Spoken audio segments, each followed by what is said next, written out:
Hi சொந்தங்களே, last ஞாயிற்றுக்கிழமை சாய்பாபா கோயில் போயிருந்தோங்க. பொதுவாக வியாழக்கிழமை தான் சாய்பாபா கோயில் போவாங்க. வியாழக்கிழமை நவீனம் அவங்க ஆஃபீஸ் போயிட்டு வரவே லேட் ஆயிடும். அதுக்கப்புறம் சாய்பாபா கோயில் போகலாம் டைம் இருக்காதுங்க. அதனால் சரி சண்டே டைம் கிடச்சிதுங்களா, சென்னை வந்தாலே சண்டே தான். சண்டே ஈவினிங்கே சாய்பாபா பார்த்துட்டு வரலான்னு சொல்லிட்டு கிளம்பிட்டோம்.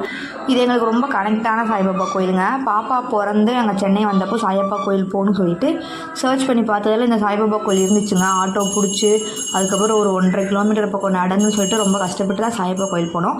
அப்போ இருந்து நாங்கள் டைம் கிடைக்கிறப்பெல்லாம் இங்கே தாங்க வரும். ரொம்ப கரெக்டான சாய்பாபா கோயில். சண்டேன்றதுனால கூட்டமே இல்லைங்க. ஒரே ஒரு ஐயா மட்டும் தான் இருந்தாங்க. போய் நாங்கள் பொறுமையாக உட்காந்து சாமி கும்பிட்டுட்டு பின்னாடி மாலை ஆரத்தி ஓடிட்டு இருந்துச்சா, நானும் நவீனம் அவங்க பாப்பா எல்லாம் எங்கள் கையாலேயே சாய்பாக்கு ஆரத்தியெல்லாம் காட்டிட்டு ரொம்ப ரிலாக்ஸாக உட்காந்துட்டு ஒரு மாதிரி நல்லாயிருக்குங்க. அந்த வைபே நல்லா இருந்துச்சு. பொதுவாக நம்ம எந்த கோயிலுக்கு போனாலும் சாமிக்கிட்ட இவ்வளோ க்ளோஸாக இருக்க பார்க்க விட மாட்டாங்க. ஒரு மாதிரி தூரமாக தான் நிற்க வைப்பாங்க. ஆனால் இங்கே அப்படி இல்லைங்க.